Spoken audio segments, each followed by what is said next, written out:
Buenas tardes, ¿cómo les va? Buenas tardes, muy bien, gracias. Buenas tardes, profesor. Buenas tardes. Eh, Aquellos que puedan prender la cámara, se los voy a agradecer.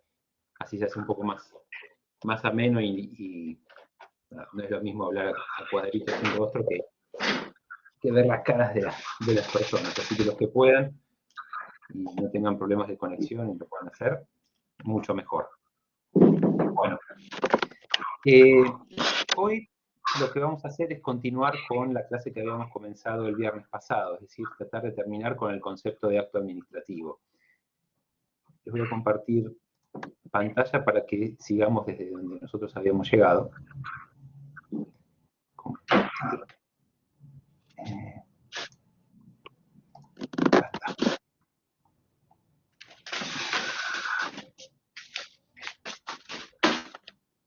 Bien, bueno. Esto lo voy a...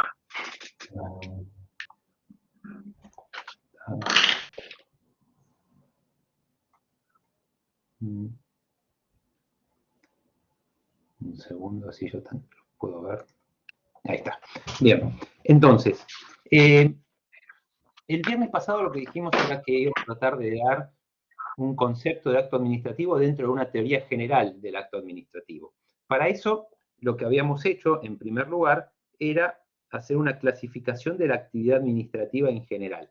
No de los actos administrativos, sino de la actividad administrativa. Y dentro de la actividad administrativa, voy a hacer un repaso muy breve, ¿no? Habíamos distinguido entre lo que era la actividad no productora de efectos jurídicos,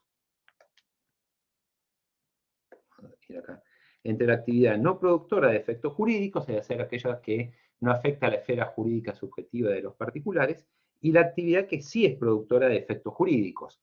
Habíamos dicho que para nosotros la que va a tener trascendencia es la productora de efectos jurídicos, pero desde un punto de vista metodológico nos convenía hacer esta clasificación para saber sobre cuál nos vamos a centrar y porque ya dentro de la actividad no productora de efectos jurídicos había una distinción entre el hecho no productor de efectos jurídicos y el acto no productor de efectos jurídicos. Como ejemplo de un hecho no productor de efectos jurídicos, habíamos visto, por ejemplo, el ministro que ingresaba en su despacho.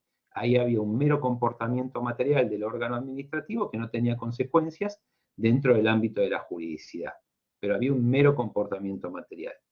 Y luego teníamos los actos no jurídicos, que era el ejemplo de ese ministro que había ingresado en su despacho que levantaba el teléfono y cancelaba una audiencia con uno de los particulares. Ahí ya no hay un solo o un mero comportamiento material, sino que estamos en presencia de una exteriorización de una idea. Y junto con esta teníamos la actividad productora de efectos jurídicos, que la íbamos a dividir en hechos administrativos y actos administrativos en un sentido muy amplio.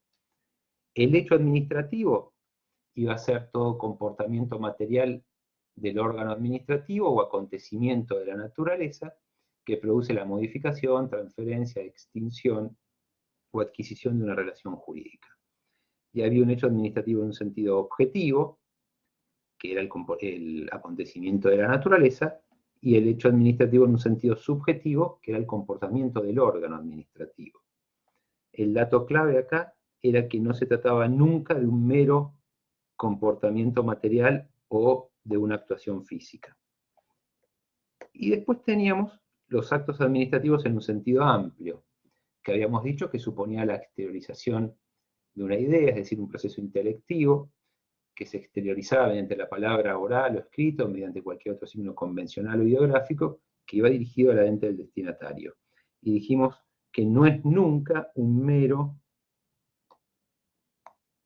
comportamiento material, ni siquiera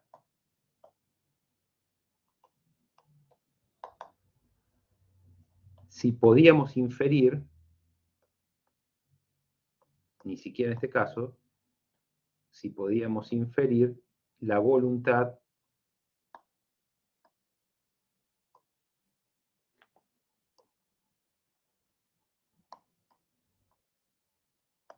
del órgano administrativo. Y acá era donde me había dejado de funcionar el lápiz, por eso no lo completé. del órgano administrativo.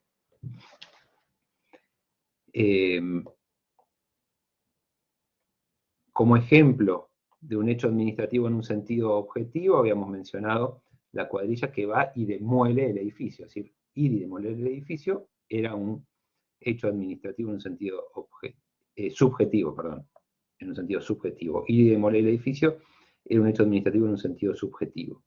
Y en un sentido objetivo, una inundación, un incendio. Acá vimos algún ejemplo para distinguir el acto derecho. Después también hablamos de la vía de hecho administrativa, que dijimos que era todo comportamiento material del órgano administrativo, pero que era gravemente ilegítimo y que afectaba garantías constitucionales. Y que frente a la vía de hecho administrativa caían todas las prerrogativas de la administración pública, caía el régimen jurídico exorbitante. Por eso no había que agotar la vía administrativa, se podía acudir a la vía del amparo, entre otras cuestiones. Una vez que ya habíamos identificado la actividad administrativa, y en especial la productora de efectos jurídicos, y dónde encuadraba en este caso el acto administrativo en un sentido amplio, pasamos a la segunda parte, que fue la de desarrollar la teoría general del acto administrativo. Lo primero que vimos eran las funciones, y dijimos que una teoría general del acto administrativo, ya sé que ustedes sigan la que les voy a proponer, o la que les estoy proponiendo, o bien sigan cualquier otra, necesariamente tenía que satisfacer una doble finalidad. Por un lado, tenía que servir como un instrumento teórico idóneo para la protección o la tutela del interés público y los derechos de los particulares, es decir, con un instrumento de tutela, y por el otro, la de otorgar homogeneidad terminológica y conceptual, es decir, permitir nuclear en un mismo concepto todas aquellas realidades que estaban sometidas a un mismo régimen jurídico. Una doble finalidad, entonces. Homogeneidad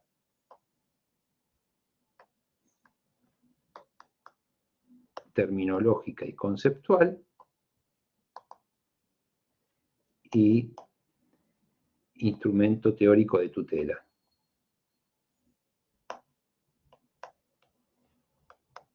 Instrumento teórico de tutela. Dicho esto, pasamos al segundo punto dentro de la teoría general, que era la de dar un concepto de acto administrativo, que es lo que tenemos que terminar hoy. Habíamos dicho que el acto administrativo era una declaración emitida por un órgano del Estado o un ente no estatal en ejercicio de función administrativa bajo un régimen exorbitante que produce efectos jurídicos directos e individuales respecto de terceros. Y habíamos comenzado a desgranar esta definición. Y lo primero que dijimos es que es una declaración. Como declaración, suponía, habíamos visto como concepto, la exteriorización de una idea. Exteriorización de una idea. Luego, en cuanto a su objeto o su contenido, dijimos que podía ser una constatación de hechos, por ejemplo, partida de nacimiento, partida de defunción, partida de matrimonio. Podía consistir en un juicio de valor, por ejemplo, el registro para conducir, la condición de legítimo usuario de un arma que puede otorgar el Estado. Y en tercer lugar, recién en tercer lugar, habíamos dicho que podía consistir en una declaración de voluntad. Por ejemplo, sancionar a un empleado administrativo, anular un contrato administrativo, revocar un contrato administrativo, adjudicar en un procedimiento licitatorio. Vimos el concepto, el objeto, después nos preguntamos si el acto administrativo podía ser verbal, y dijimos que no había inconvenientes en que sea verbal, pero esto tenía que ser exclusivamente de una manera excepcional, que se trata de un acto administrativo verbal y que era admitido por la jurisprudencia y la Procuración del Tesoro de la Nación en aquellos casos de urgencia o emergencia o cuando las circunstancias no permitan plasmarlo por escrito. Luego, nos preguntamos si podía haber actos administrativos tácitos. Y acá dijimos que hay dos teorías. Está la teoría restrictiva, que es la que sigo, que sostiene que únicamente puede haber un acto administrativo tácito cuando se infiere de uno expreso. Ejemplo, soy ministro de Justicia, presento la renuncia, no me aceptan a través de un acto administrativo mi renuncia, pero sin embargo dictan un acto administrativo nombrando un nuevo ministro. Claramente no puede haber dos ministros de Justicia, por lo tanto el nombramiento de un nuevo ministro supone que tácitamente se está aceptando mi renuncia. Y luego teníamos la teoría en un sentido amplio, que sostiene que puede haber un acto administrativo tácito, inferible de un acto expreso, hasta acá coincide con la teoría restrictiva y con la posición que les di, pero que además podía haber un acto administrativo tácito inferible de un comportamiento material. Nosotros lo que decíamos es que eso da inseguridad jurídica. Por eso, más arriba, cuando vimos el concepto de acto administrativo en un sentido muy amplio, les dije que no es nunca un mero comportamiento material, ni siquiera si podíamos inferir la voluntad del órgano administrativo a partir de ese comportamiento. Y esa idea es coherente con lo que estoy poniendo acá, que solo acepto el acto administrativo tácito inferible de uno expreso y no un mero comportamiento. Creo que hasta acá habíamos llegado. No sé si alguien se acuerda si había dicho algo más, pero me parece que hasta este punto era donde habíamos llegado. No, llegamos hasta acá, sí. Hasta acá, bien. ¿Hasta acá quedó alguna duda? Yo tengo una pregunta Sí. en relación a la finalidad, a la doble finalidad de la teoría del acto administrativo. ¿A qué se refiere con instrumento teórico de tutela? ¿A esa segunda característica de tutelar, de proteger a los particulares y al interés público? Exactamente. Ok. Como un instrumento de tutela que tiene que servir para proteger a los particulares y al interés público. Gracias. A las dos. Bueno, ya habíamos dicho, es una declaración emitida por un órgano del Estado. Órgano del Estado. ¿Qué me estoy refiriendo con esto? Que cualquiera de los tres poderes en ejercicio de función administrativa van a poder dictar actos administrativos. Cualquiera de los tres poderes. Entonces, van a dictar como órganos del Estado actos administrativos el poder ejecutivo. Bueno, esto evidentemente, ¿no? El poder ejecutivo, si esto lo relacionamos con la bolilla 1 y la teoría para distinguir a las funciones del Estado, habíamos dicho que todo lo que hace el poder ejecutivo es función administrativa, salvo los actos institucionales y los regidos parcialmente por el derecho privado. Esto iba en la bolilla 1, criterio para distinguir las funciones del Estado. Acá lo importante es que el Poder Ejecutivo, todo lo que va a hacer es función administrativa y actos administrativos, salvo estos dos supuestos, ¿no? El acto institucional y el regido parcialmente por el derecho privado. Ejemplo, adjudicar en un contrato, otra vez sancionar a un empleado, anular un contrato, revocar un contrato, otorgar un permiso. Son todos ejemplos de actos administrativos. Pero no solo el Poder Ejecutivo puede dictar actos administrativos, también lo va a poder hacer el Poder Legislativo cuando actúe en ejercicio de su función administrativa, cuestión que aceptó la Corte en el caso Persoglia. En el caso Persoglia, donde se trataba de una sanción impuesta a un empleado del Senado de la provincia de Buenos Aires, y la Corte dijo que esa sanción no era más que un acto administrativo y como tal sujeto a control judicial. Entonces el Poder Legislativo, cuando actúa en ejercicio de función administrativa, puede dictar actos administrativos, como es el caso de sancionar a un empleado, o de firmar un contrato para la limpieza del recinto, o un contrato de obra pública para refaccionar la fachada del Congreso. Y también puede dictar actos administrativos el Poder Judicial, cuando actúe en el ejercicio de su función administrativa. Por ejemplo, cuando se designa a un empleado judicial. Eso es a través de un acto administrativo. O cuando la Corte Suprema sanciona a un secretario letrado de la Corte. Es a través de un acto administrativo. O cuando la Corte celebra un contrato con una editorial para la publicación de sus fallos. Es un contrato administrativo. Cuando el Poder Judicial actúa en el ejercicio de su función administrativa, dicta actos administrativos, que como tales están sometidos a control judicial. Esta idea de que están sometidos a control judicial no siempre lo admitió la Corte, claro, porque la Corte decía, los actos administrativos que yo dicto no los controla nadie. Pero bueno, esto por suerte fue evolucionando y ahora la Corte admite el control judicial de los actos administrativos que dictan ejercicio de, se dice, de su superintendencia o de su función administrativa, que empezó a abrir la puerta para el control en el caso, en un leading case, que se llama Rodríguez Varela,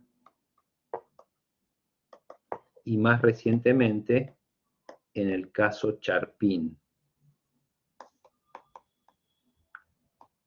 donde se admite el control judicial.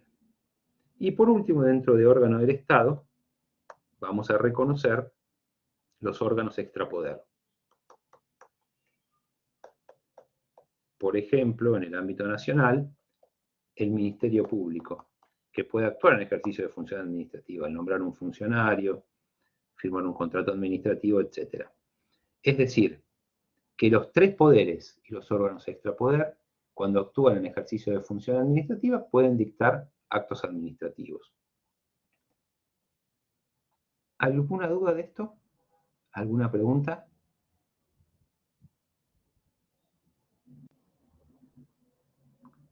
¿Quedó más o menos clara la definición hasta acá?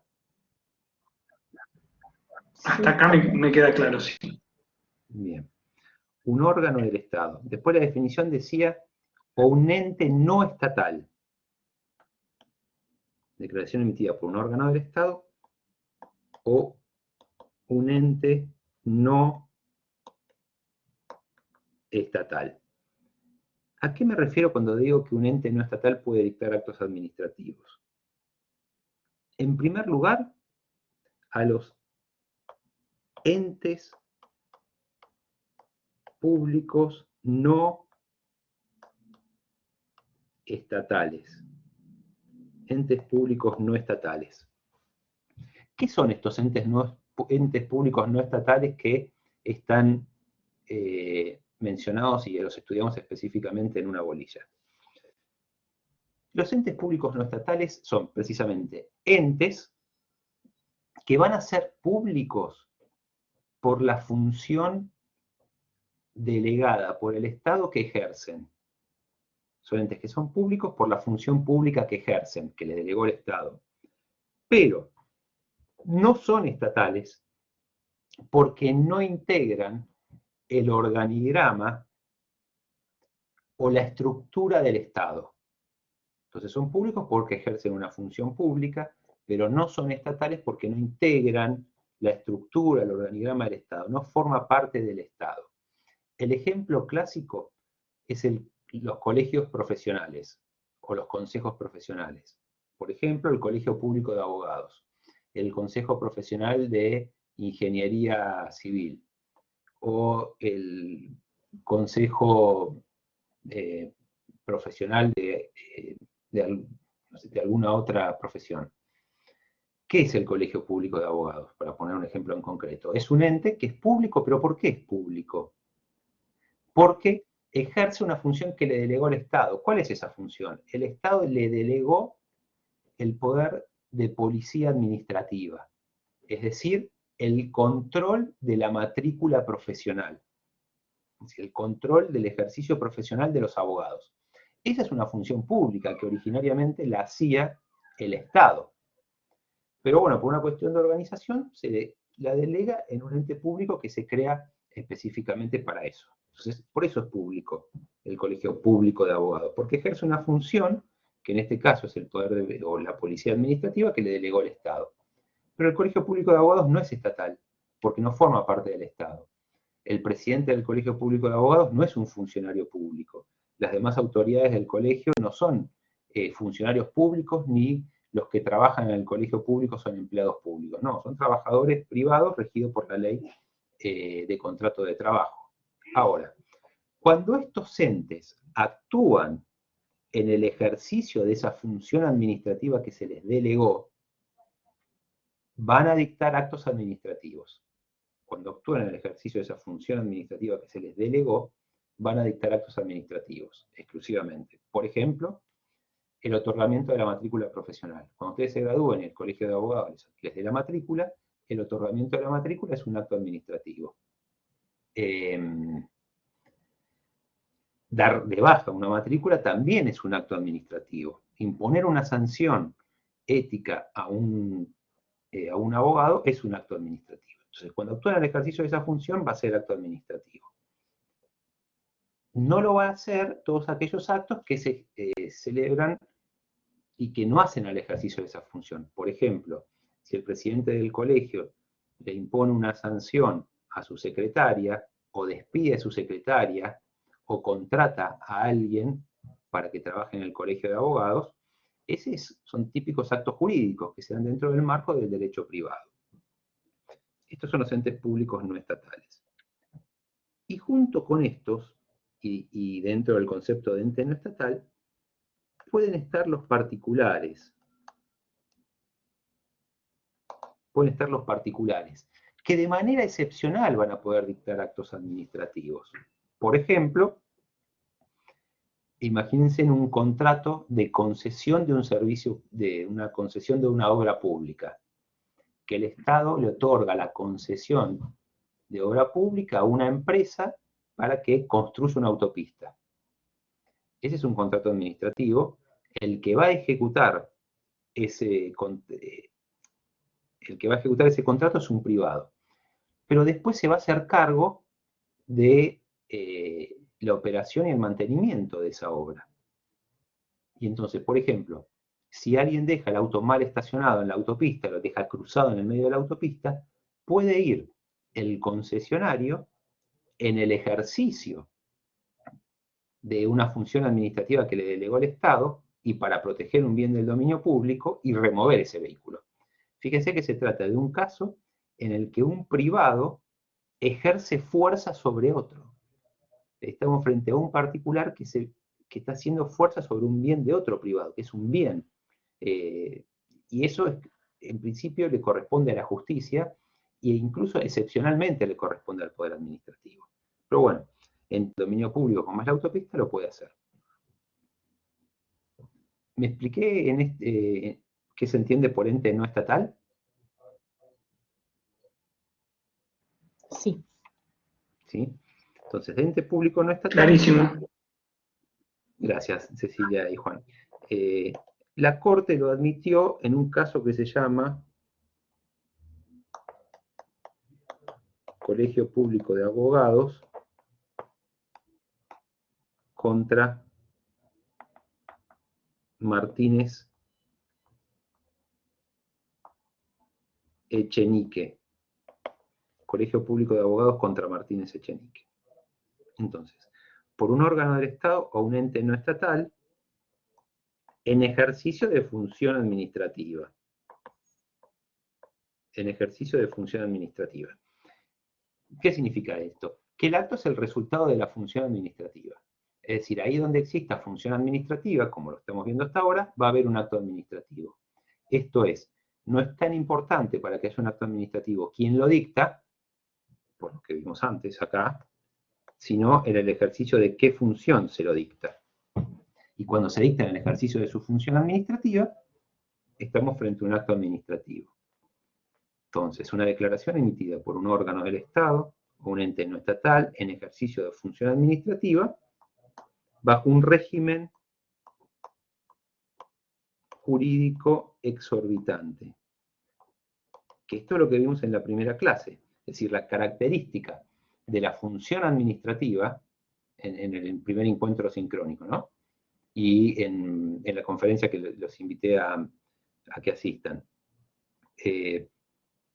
Después les voy a pasar la invitación, esta semana voy a dar otra en un congreso sobre DNU y la otra en otro congreso sobre suspensión judicial del acto administrativo. Un régimen jurídico exorbitante, lo que habíamos visto antes. Esto significa que, al ser el resultado de la función administrativa, se somete a un régimen jurídico exorbitante, que hoy por hoy significa que está integrado por un conjunto equilibrado de prerrogativas de la administración pública y garantías de los particulares. Prerrogativas que nosotros habíamos analizado pueden ser tanto sustanciales como procesales, y garantías también sustanciales y procesales. Habíamos dicho que el desafío del derecho administrativo era precisamente tratar de encontrar ese equilibrio entre la prerrogativa, entre el poder del Estado y las garantías y la libertad de los particulares.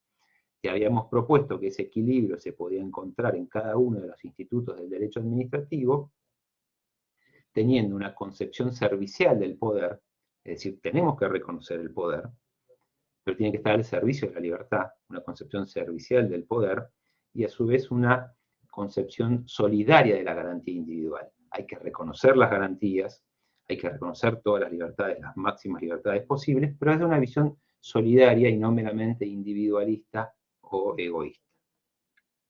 Entonces, un ente no estatal, en ejercicio de función administrativa, bajo un régimen jurídico exorbitante, que produce efectos jurídicos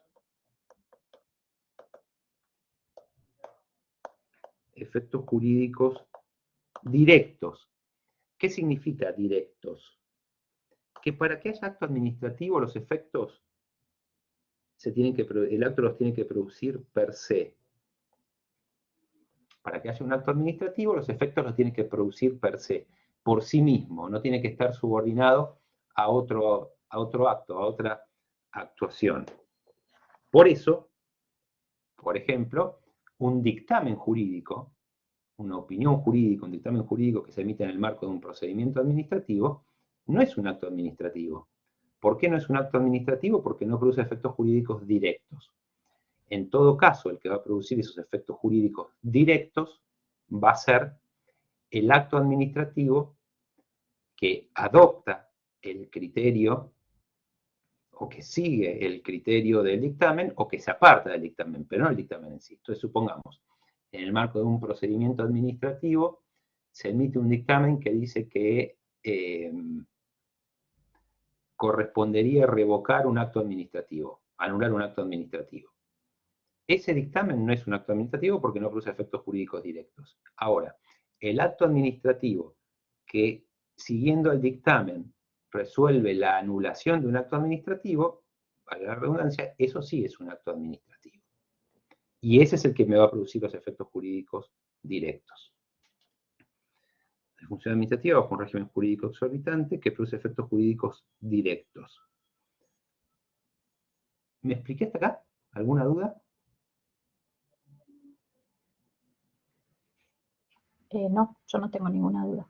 Gracias. Bien. Efectos jurídicos directos, EFG, y efectos jurídicos individuales.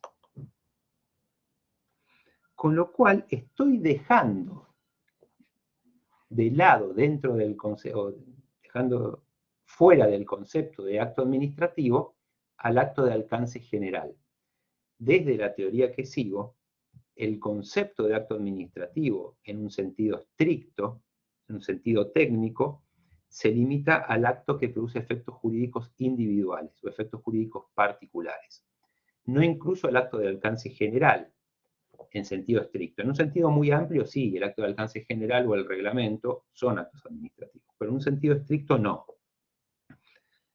¿Y por qué digo esto? Primero hay que tener en cuenta una clasificación de los actos según su alcance. Clasificación de los actos según su alcance. Los actos según su alcance pueden ser actos de alcance particular y actos de alcance general. El acto de alcance particular es aquel que produce efectos jurídicos individuales para personas determinadas. Efectos jurídicos individuales para personas determinadas. El acto de alcance general es aquel que está destinado a una pluralidad indeterminada de personas. Entonces es general cuando está destinado a una pluralidad indeterminada de personas. Y a su vez, el acto de alcance general puede ser normativo o no normativo o no normativo. ¿Cuál es la diferencia? El acto de alcance general normativo es aquel que se inserta en el ordenamiento jurídico con vocación de permanencia. Se inserta en el ordenamiento jurídico con vocación de permanencia. Y va a regir y se va a aplicar tantas veces como sea necesario, hasta tanto se lo derogue, se lo modifique o se lo sustituya por otro. Entonces, el acto de alcance general normativo se inserta en el ordenamiento jurídico y va a regir y se va a aplicar tantas veces como sea necesario, hasta tanto se lo derogue, modifique o sustituya por otro. Por eso pasa a ser norma. Pasa a ser una norma, se insertó en el ordenamiento jurídico. Mientras que el acto de alcance general no normativo, acto de alcance general no normativo, es aquel que se agota, se extingue, se consume con su primera y única aplicación. Se agota, se extingue, se consume con su primera y única aplicación. Por eso se dice que es consuntivo. Consuntivo. Se aplicó y entonces se extinguió, se consumió, chau, desapareció acto de alcance general no normativo. Ejemplo. En una licitación pública, lo vamos a ver en la bolilla de contratos, hay dos tipos de pliegos.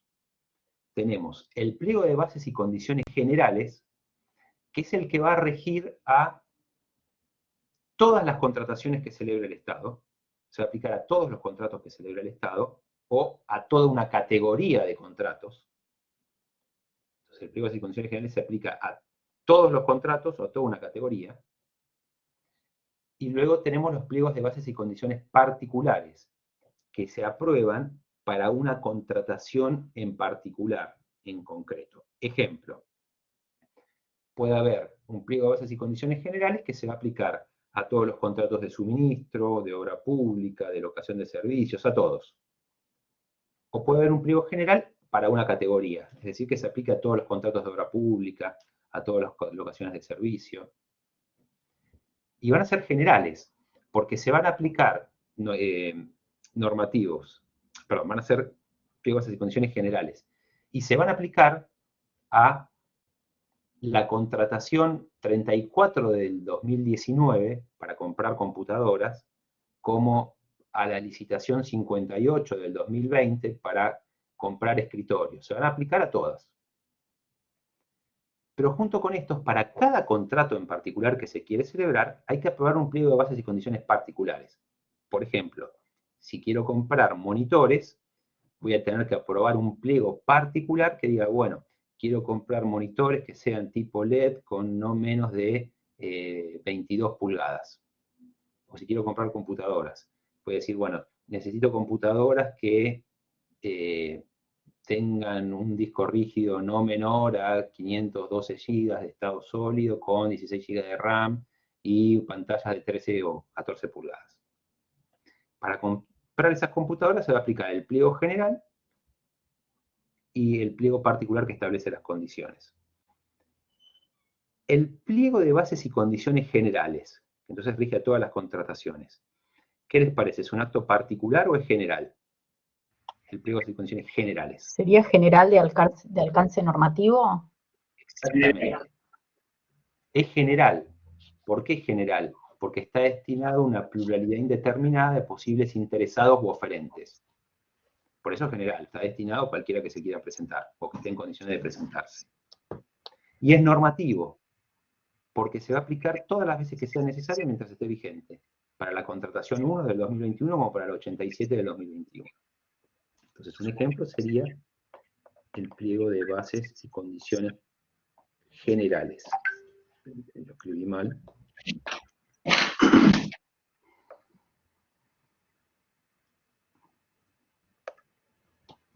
El pliego de bases y condiciones generales. El pliego de bases y condiciones particulares. Pliego de bases y condiciones particulares. ¿Qué les parece? ¿Que es general o que es particular? Para mí también es general. Particular, no normativo. No normativo. Es claro, es general porque Para está mí. dirigido no a normativo. una pluralidad indeterminada, como dijeron, ¿no? Es general porque está dirigido a una pluralidad indeterminada de posibles interesados oferentes, es decir, está destinado a aquel que esté en condiciones de presentarse. Pero es no normativo, porque se aplicó para la contratación 34 del 2021 para comprar computadoras y se agotó. Si después quiero comprar de vuelta computadoras, aunque sean iguales, tengo que aprobar un nuevo pliego de bases y condiciones particulares. Entonces, pliego de bases y condiciones particulares. Al acto de alcance particular es el que se denomina acto administrativo. Si en un sentido estricto es el que se denomina acto administrativo. Mientras que al acto de alcance general normativo es el que se denomina reglamento. Reglamento.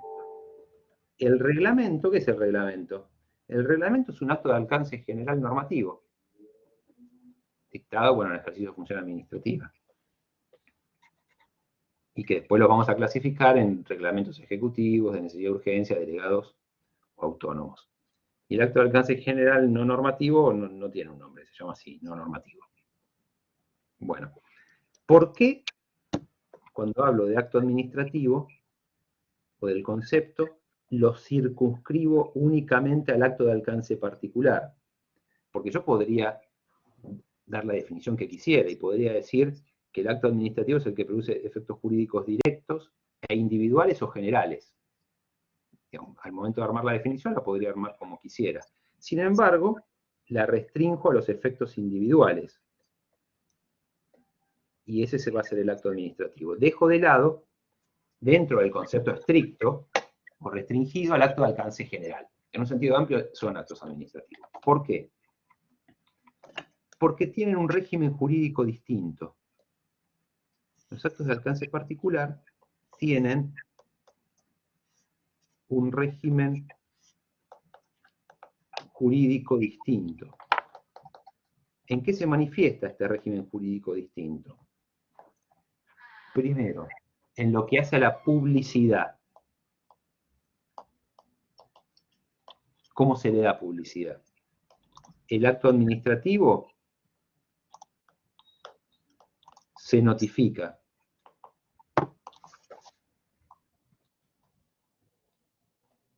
Mientras que el acto de alcance general se publica. Entonces son formas distintas de darle publicidad. Un acto de alcance particular lo tengo que notificar. Un acto de alcance general lo publico, generalmente en el boletín oficial. No necesariamente en el boletín oficial, pero la regla es que se publica en el boletín oficial. Segundo, tiene un régimen distinto de impugnación. Algo que vamos a ver bastante más adelante. Tiene un régimen distinto de impugnación. ¿Por qué? El acto administrativo se impugna mediante recursos. Se impugna mediante recursos, o mediante el instrumento de los recursos.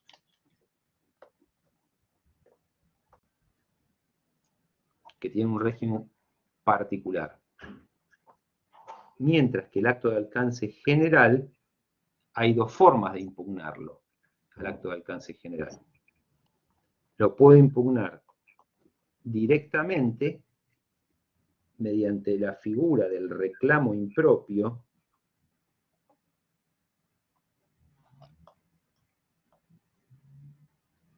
e indirectamente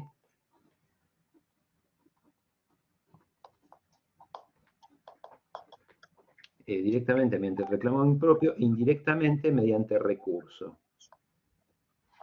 Ejemplo, supongamos que se llama licitación pública para la adquisición de un, no sé, vamos a poner el ejemplo de antes, de computadoras. Y el pliego dice que no pueden presentarse aquellos que tengan juicios contra el Estado, que no podrían presentarse quienes tengan juicio contra el Estado. La Corte dijo que esto es inconstitucional, que no puede limitarse a quienes tengan, no puede excluirse de los procedimientos a quienes tengan juicio contra el Estado. Entonces, si yo me quiero presentar en esa licitación, pero advierto que está esta cláusula que dice que no pueden los que tienen juicios contra el Estado, y yo tengo juicios contra el Estado, y la Corte dice que es inconstitucional, tengo dos posibilidades. O impugno directamente ese pliego, no espero que se aplique, lo impugno directamente, no espero que se aplique, y utilizo la figura del reclamo impropio. Me presento directamente, por eso impugnación directa, y presento un reclamo impropio, pidiendo que se lo deje sin efecto por inconstitucional.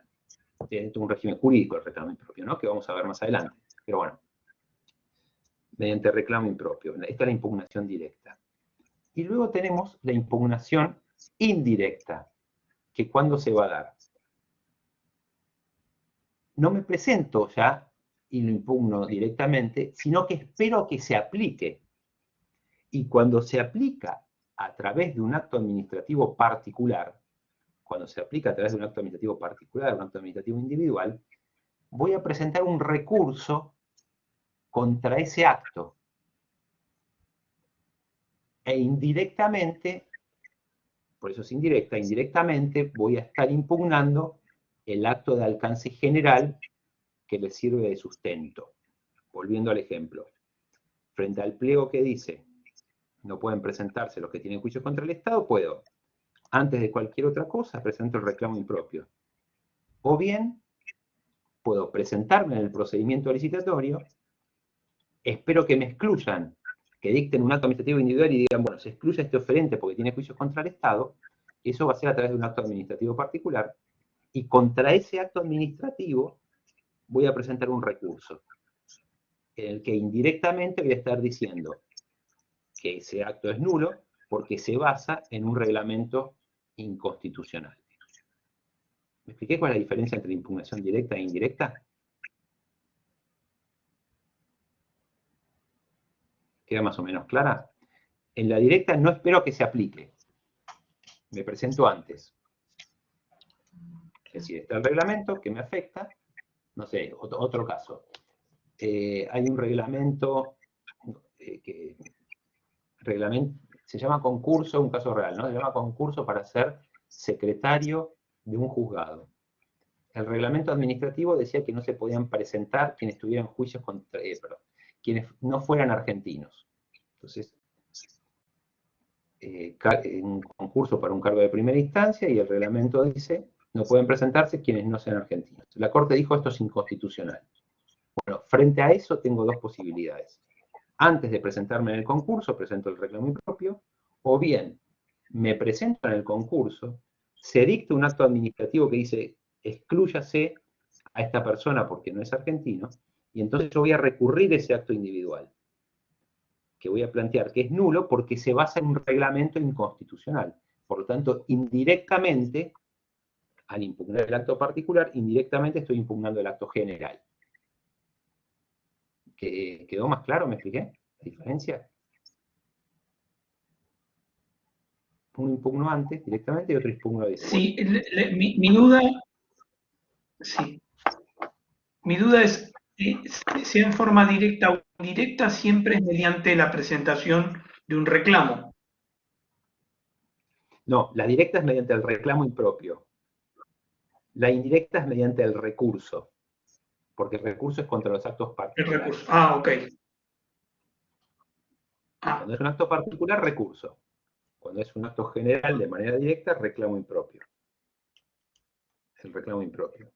Bueno, lo Perfecto. importante acá es que tiene un régimen de impugnación distinto. Tercero, tiene un régimen de estabilidad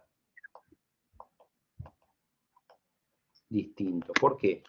Vamos a ver más adelante, pero dentro de poco, que el acto administrativo nulo, de nulidad absoluta, el acto administrativo nulo de nulidad absoluta, la administración como regla debe anularlo en sede administrativa. Algo que habíamos visto la clase pasada cuando hablamos del tema de los suplementos. El acto administrativo nulo, como regla, debe ser anulado en sede administrativa. Es decir, la administración como regla no tiene que ir a la justicia. El acto administrativo nulo debe ser anulado en sede administrativa. Habíamos dicho, salvo que estuviese firme, consentido, y hubiese generado derechos subjetivos que se estén cumpliendo.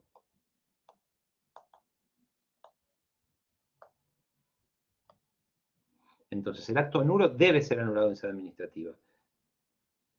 Salvo que está firme, consentido y generó derechos subjetivos que se están cumpliendo, en cuyo caso la administración tiene que ir a la justicia.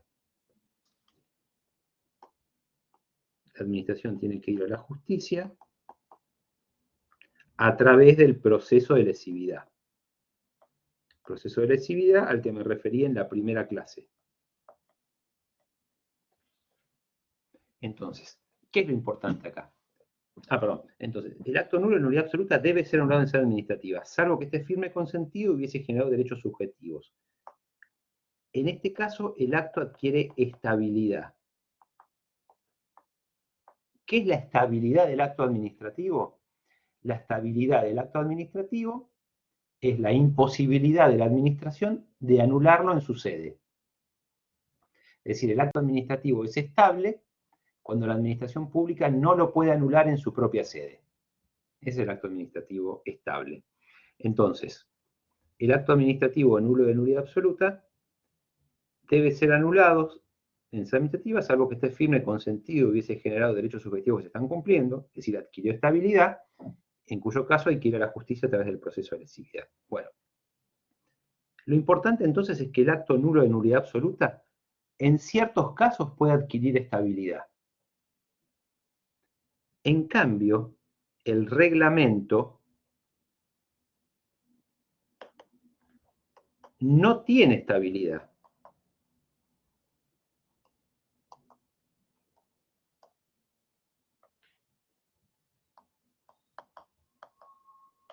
No tiene estabilidad.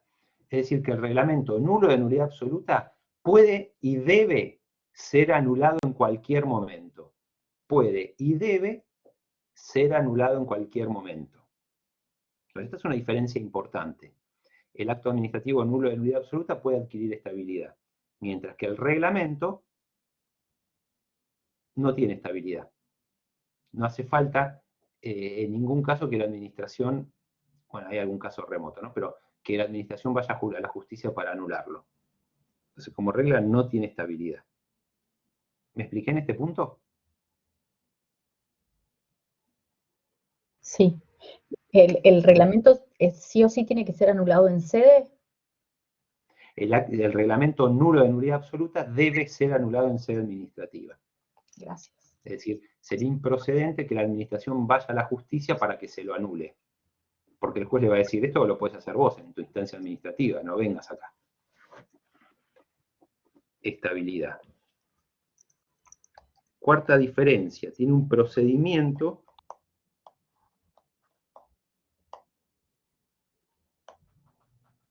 de elaboración distinto.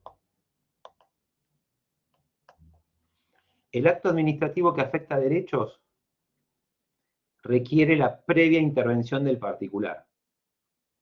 Es decir, el acto administrativo, al afectar derechos, requiere la previa intervención del particular. En cambio, los reglamentos no requieren como regla la intervención previa de los particulares, salvo en aquellos casos en los que pueda exigirse una audiencia pública, pero tienen que estar previstos en la norma. Entonces, el acto administrativo como regla, como me va a afectar, requiere la previa intervención mía, del particular.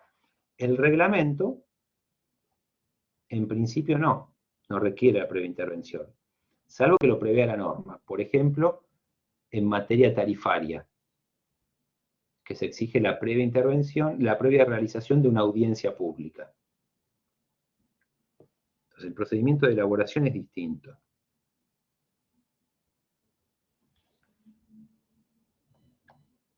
Y como quinta y última diferencia, es que existe una relación entre el acto particular y el general, que tradicionalmente se lo denominaba, nosotros más adelante vamos a actualizarlo esto, pero tradicionalmente se denominaba principio de inderogabilidad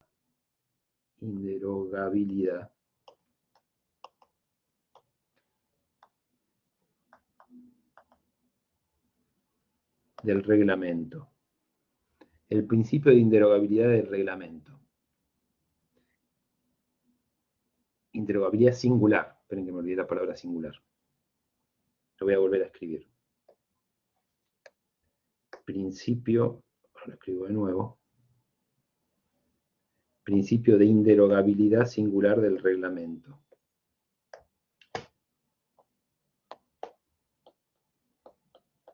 Principio de inderogabilidad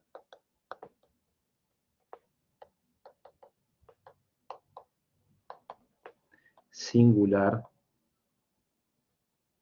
del reglamento. ¿Qué significa este principio? Que se vincula con la relación entre el acto de alcance particular y el acto de alcance general.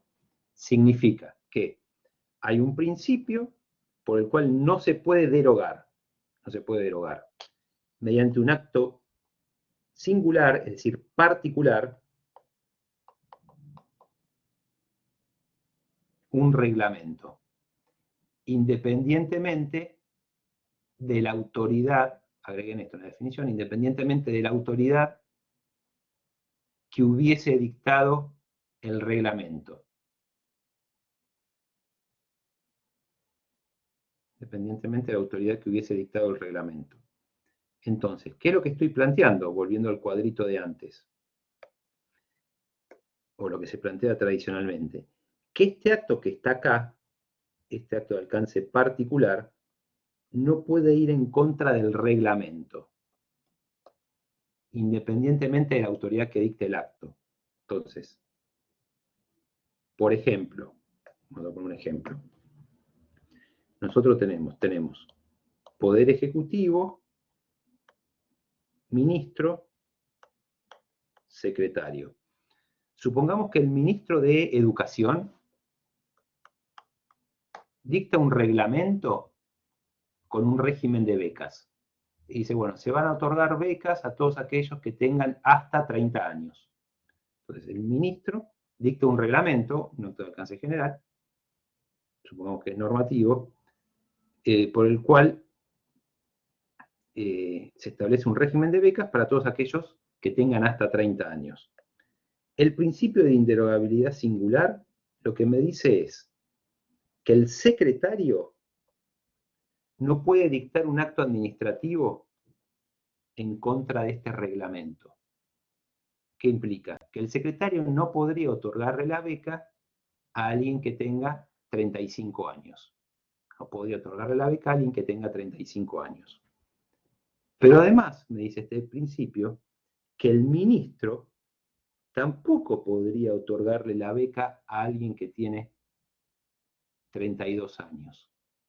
Pero no solo eso, y acá esto es lo más llamativo, este principio me dice que el Poder Ejecutivo tampoco podría dictar un acto administrativo particular, singular, individual, contrario al reglamento del ministro, y otorgarle la beca a alguien que tiene 32 años. Alguien que tiene 32 años. ¿Por qué? ¿Cuál se les ocurre que puede ser el fundamento? De que yo diga, bueno, en un caso particular no me puedo apartar del régimen general independientemente de quién dicte el acto. ¿Qué podría afectarse?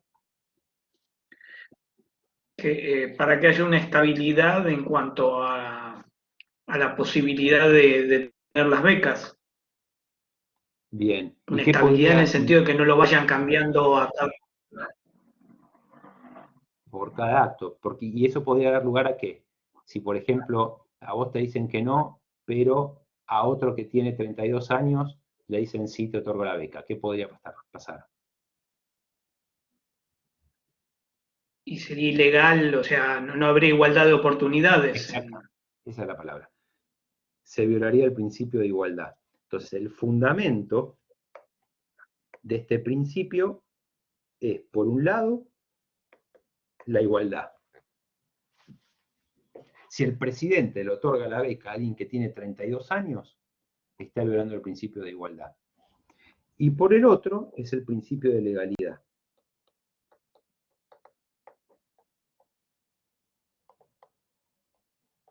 O juridicidad.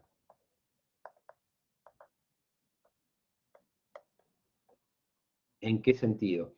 Que como uno es normativo y el otro es no normativo, hay como una suerte de relación jerárquica.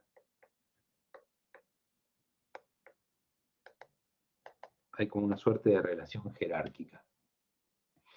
Por eso, el Poder Ejecutivo no puede ir en contra de un reglamento del ministro, el ministro tampoco contra su propio reglamento y obviamente el secretario tampoco. En todo caso, si el ministro le quiere otorgar la beca a alguien que tiene 32, o el presidente también le quiere otorgar la beca a alguien que tiene 35 años, ¿qué es lo que podría hacer el ministro o el Poder Ejecutivo? Modificar el reglamento. Modifica el reglamento, exactamente. Modifica el reglamento y va a decir, se va a poder otorgar la beca hasta aquellos que tengan hasta 35 años de edad.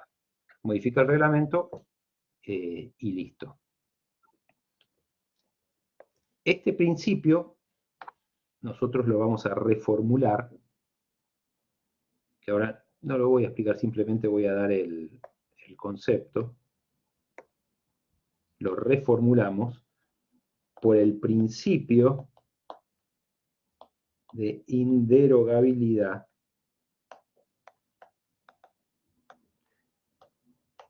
no normativa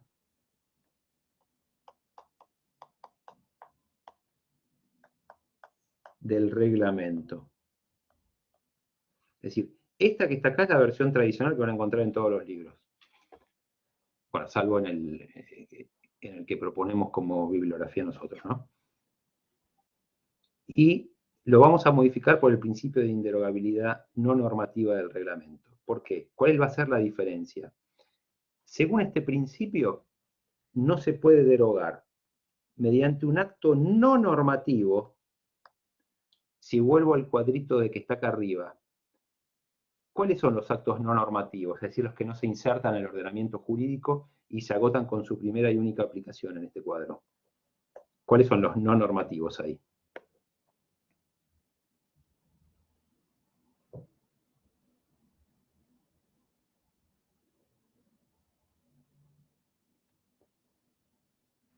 Los de alcance individual general. Los de alcance individual, este es no normativo, y el acto de alcance general no normativo. Son no normativos porque no se insertan en el ordenamiento jurídico, no tienen vocación de permanencia y se agotan con su primera y única aplicación.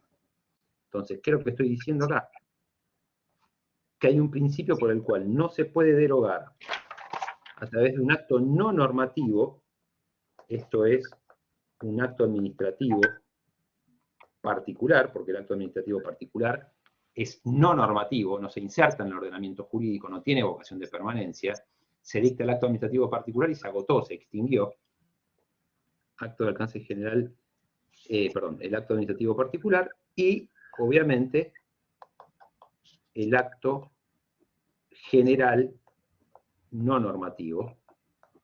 Entonces, hay un principio por el que no se puede derogar a través de un acto no normativo, le hace acto administrativo de alcance particular y acto de alcance general no normativo, un reglamento, independientemente de la autoridad que lo hubiese dictado. Con lo cual estoy ampliando el principio anterior. ¿Por qué?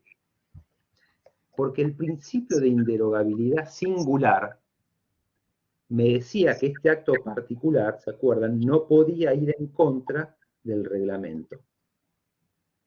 En cambio, ese es el principio de inderogabilidad singular. Me dice, este acto particular que está acá no puede ir en contra del reglamento. En cambio, el principio de inderogabilidad no normativa me dice, el acto de alcance particular, que es no normativo, no puede ir en contra del reglamento.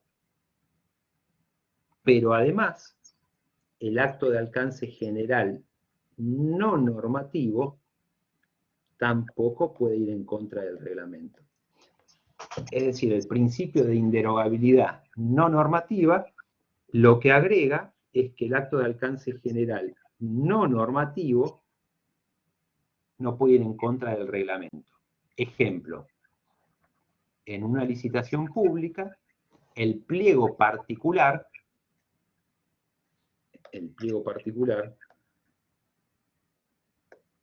este que está acá, que dijimos que era un acto de alcance general no normativo, no puede ir en contra del pliego de bases y condiciones generales. Ese es un ejemplo porque el pliego de bases y condiciones particulares no puede ir en contra del pliego de bases y condiciones generales, por el principio de inderogabilidad no normativa del reglamento.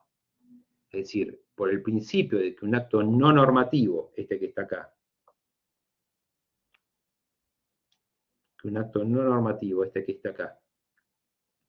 no puede ir en contra de un reglamento, es que el pliego particular no puede ir en contra del pliego general. Por eso, entonces, lo que hacemos es reformular el clásico principio de inderogabilidad singular del reglamento,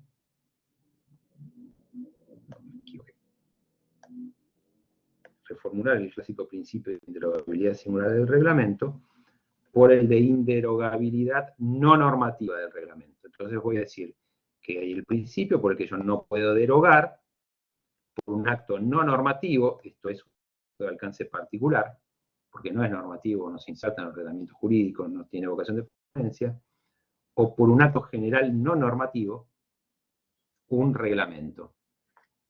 Volviendo al esquemita de acá arriba, lo que se está diciendo es que este acto administrativo particular no puede ir en contra del reglamento, de la misma manera que un acto de alcance general no normativo tampoco puede ir en contra del reglamento. Y el fundamento es el mismo. El fundamento es el principio de igualdad y el principio de jerarquía. ¿Me expliqué? ¿O es medio confuso esto? Un poquito. Un poco. Y tiene más complejidad, pero tiene aplicación práctica esto. Porque muchas veces he visto que quieren hacer prevalecer el pliego particular sobre el pliego general. Y no, un pliego particular contrario al general es nulo. Es por el principio de inderogabilidad no normativa del reglamento.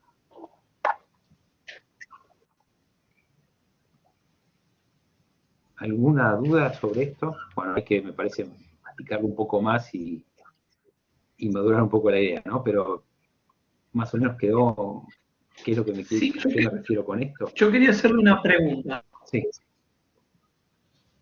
Juan. Para ubicarme en el tema de la administración pública.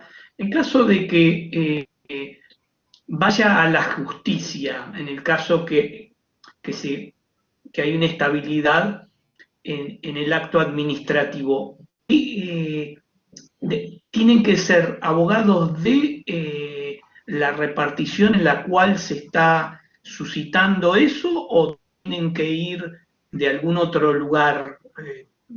¿Cómo se materializa ese acto? Bueno, ¿Quién lo hace? Y de ir a la justicia. Bien. así como un ejemplo, ¿no? Para ir a la justicia. Sí.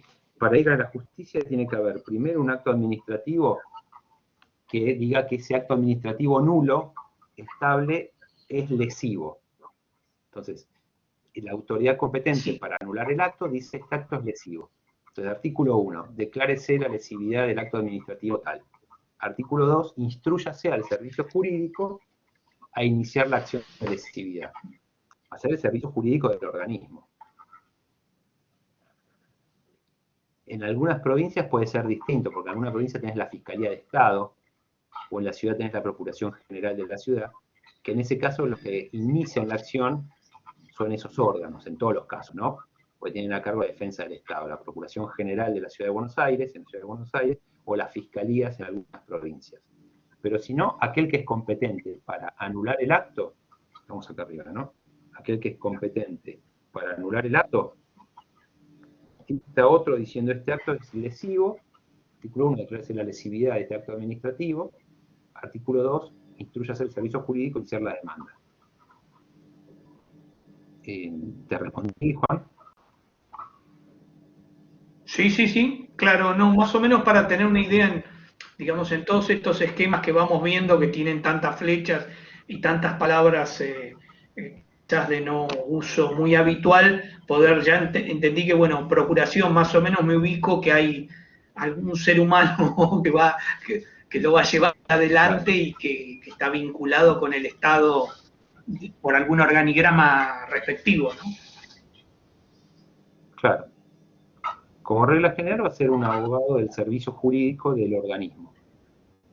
Es decir, si el acto lo había dictado el ministro de Justicia, pues, el acto nulo lo había dictado el ministro de Justicia, el ministro de Justicia puede decir, este acto es nulo. Pero como está firme y consentido y generó derechos, lo declaro lesivo e instruyo a la Dirección de Asuntos Jurídicos a iniciar la acción judicial. Entonces va el abogado del Ministerio de Justicia a iniciar la demanda judicial. Ese es el esquema. Y por el principio de inderogabilidad normativa, lo que digo es un acto administrativo particular o un acto general normativo no puede ir contra el reglamento. ¿Me expliqué un poco más? Sí, a mí me queda más claro. Sí. Sí, quizás hay que leer un poco más también, pero bueno, esto básicamente se refiere a la relación entre un acto particular y un acto general, y el principio de inderogabilidad se refiere a que el reglamento no puede ir en contra del acto administrativo, que es el individual. Al revés.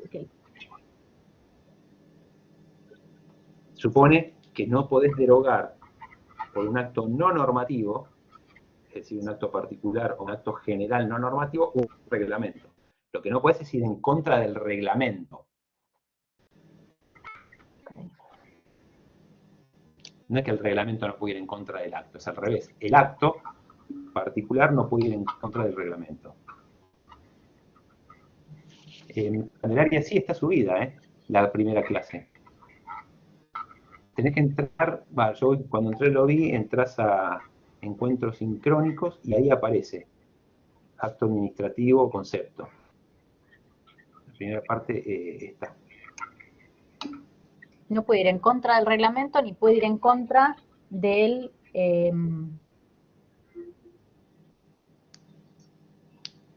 no normativo, porque el normativo es el reglamento. Claro, el acto particular y el acto general no normativo no puede ir en contra del reglamento. Ahora voy a preguntar, Candelaria, por qué no se pueden ingresar. Perdón, yo recibí una notificación hoy de la universidad que las videoclases se borran después de los 15 días de dictada. Y nos pidieron que por favor bajáramos. ¿En serio? Sí. Nos notificaron y nos pidieron que por favor bajáramos las presentaciones, las clases grabadas, las guardáramos en nuestras computadoras, porque 15 días después las van a borrar. Y ya ha pasado en otras cátedras, que las han borrado. Y no las vamos a poder recuperar. Bueno, yo voy a preguntar ahora para que puedan ver por lo menos la anterior.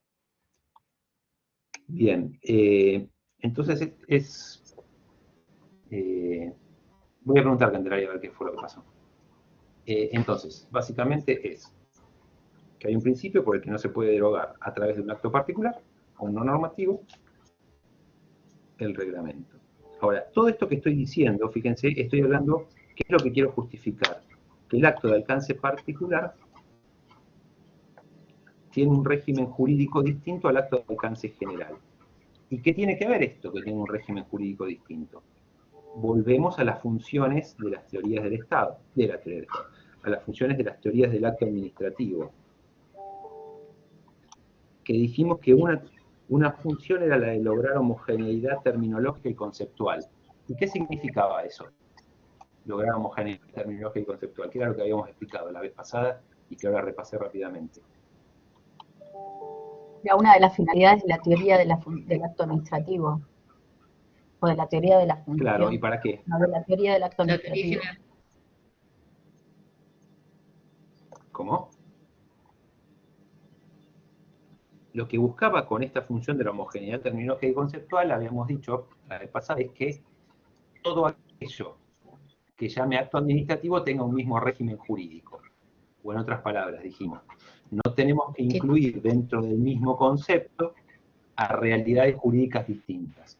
Y esas realidades jurídicas son distintas cuando tienen régimen jurídico distinto. Dicho de una manera más sencilla. No llamemos de la misma manera cosas que son distintas.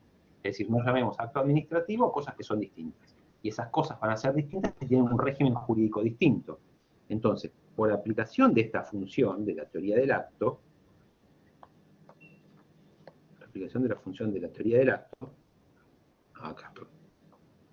voy a limitar el concepto de acto administrativo al acto de alcance individual. ¿Por qué? Porque si llamara acto administrativo al acto de alcance general, estaría incluyendo dentro del mismo concepto a cosas que son distintas. Y esas cosas son distintas porque tienen un régimen jurídico distinto, que al menos se traduce en 5 diferencias. Dicho todo al revés. Como hay diferencias entre el régimen jurídico del acto particular y el acto de alcance general, es que excluyo del concepto de acto administrativo en sentido estricto al acto de alcance general. Porque si no estaría llamando de la misma manera cosas que son distintas.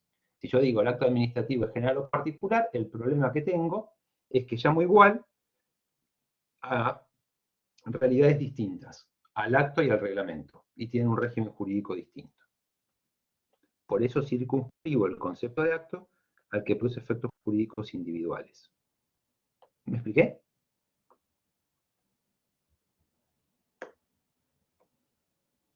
¿Quedó claro por qué hablo solo de acto de alcance individual? Pero el acto de alcance general abarca una pluralidad de personas, con lo cual yo entendería que sí es un concepto genérico y homogéneo, y no como un concepto. Claro. Lo que estoy diciendo es que cuando vos des un concepto de acto administrativo, lo que tenés que procurar es que dentro de ese concepto solo estén institutos o realidades que tengan el mismo régimen jurídico. Ah, ok. Es decir, acá lo importante es que vos digas, esto es un acto administrativo. Si yo sé que es un acto administrativo, tiene este régimen jurídico. Punto. ¿Qué pasa? Si yo digo que el reglamento, en un sentido estricto, es un acto administrativo, es un problema. Porque tiene un régimen jurídico distinto al acto de alcance particular. El régimen de publicidad, de impugnación, de estabilidad, de elaboración y la relación que hay entre uno y otro. No son iguales el acto particular y el acto general. No son iguales porque tienen un régimen distinto. Y si no son iguales, no los voy a llamar de la misma manera. Esa es la idea. Entonces, que produce efectos jurídicos e individuales, FG, que viene ahora, I, respecto de terceros. Terceros, es decir, ajenos a la administración, que pueden ser personas privadas, estos terceros, tanto humanas como jurídicas,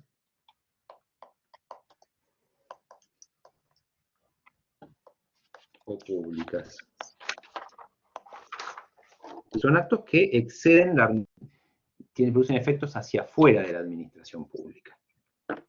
Y pueden ser personas tanto privadas como públicas.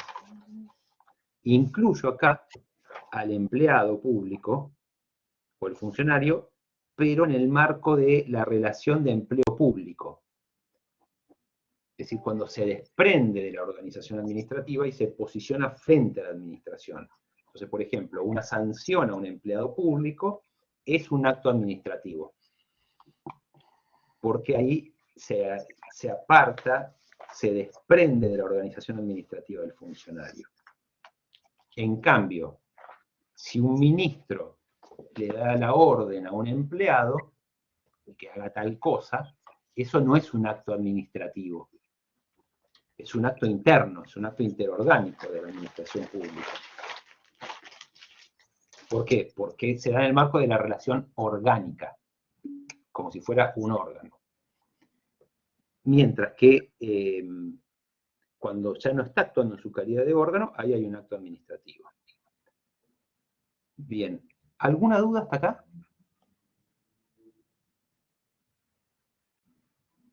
¿Alguna pregunta?